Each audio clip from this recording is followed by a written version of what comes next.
For more on the ravaging floods in the country, Commissioner for the Environment in Imo State, Professor Emmanuel Duru, joins me now via Zoom to give us more insight. Thank you for joining us, Professor Duru. Thank you very much. Now, according to reports, about 80,000 persons are said to have been affected by the floods in the state. Quickly paint us a vivid picture of what the situation is.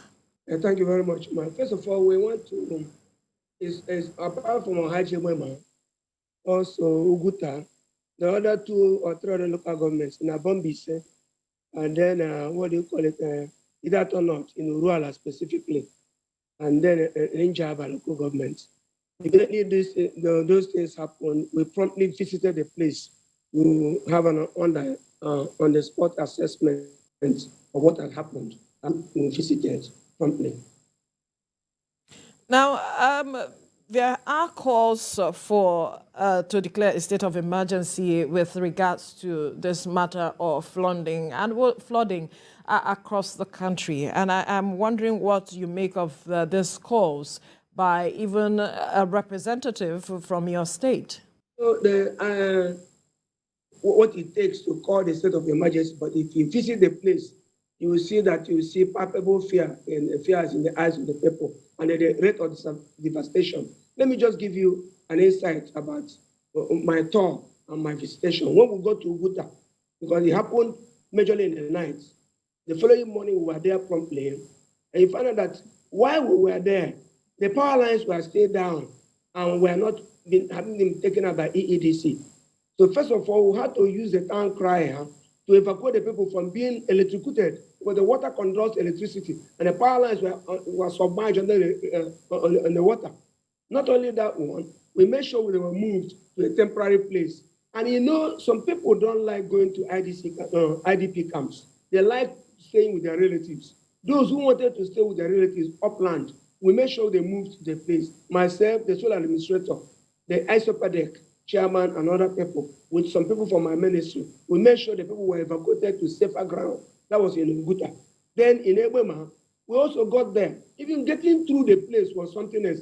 The current Minister of State for Education, his house was completely submerged. He can't even get to the place in that Egbema, Abacheke, to be exact, and other places. What do we do there? We look at the places. Some of the people were already uprooting their farm products, that were not even mature, to come up to the land in order to save some of them. What we did was also, we made sure that the people came out from the places so we will not have loss of lives.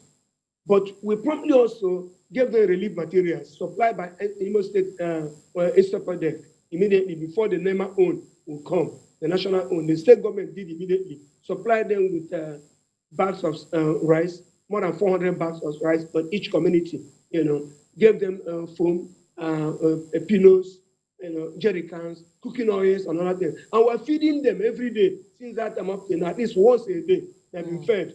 Wherever they are, those in their relatives' house and those in the camp, IDP camps, we feed them at least once of one quality meal every day. So our governor, distinguished Senator Ozodema, took prompt action. And with the deputy governor, we went there. We even shared the food at a point in time symbolically. And right after that, the community leaders with the solar were appointed to take charge of the place. Right. Where we took over, and doing that up to now, we'll be feeding them at least once every day. Other communities also we visited and also distributed relief materials. The state government is on top of it and doing all it can to see that the sufferings were right. I know the state government, like you have pointed out, the state government is on top of it, but it says the state has said that they have activated plans to curb flooding in communities. What are those plans? If you can quickly give us an insight.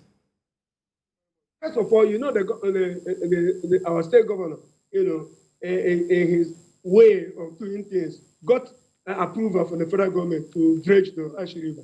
And that is a milestone. So if you do that, it will give a permanent solution to that particular place.